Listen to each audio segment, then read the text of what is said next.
Okay, let's take a look at the equation of a circle. X squared plus y squared equals 9. You can see the figure to the left where I am recalling for you all of the basic information about how to get the equation of a circle in center radius form. And so this circle would actually have center 0, 0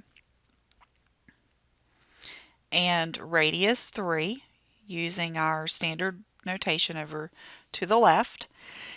And if you graph a circle with center 0, 0 and radius 3, you see two figures that I've given you. They are identical. And you see the points 3, 0, 0, 3, negative 3, 0, 0, negative 3 on the circle. What if you want the equation of a portion of the circle, and specifically a semicircle? Well, you could do one of two things. You can solve for y in terms of x,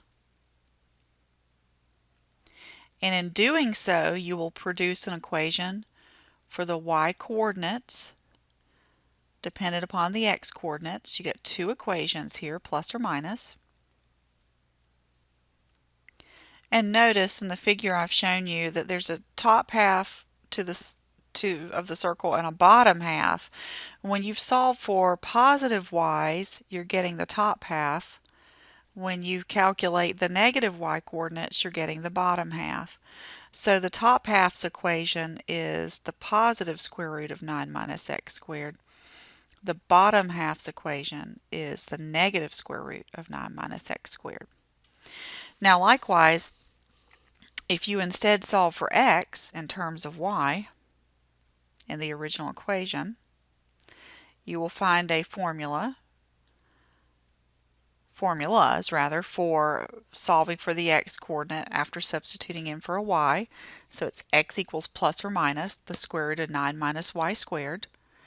And when you work it this way, you substitute in a y and you calculate an x, you get a left side and a right side. The left side, the x coordinates are negative. The right side, the x coordinates are positive. So the equation for the right hand side would be the positive, x equals the positive square root of 9 minus y squared, and the left hand side would be the negative square root of 9 minus y squared.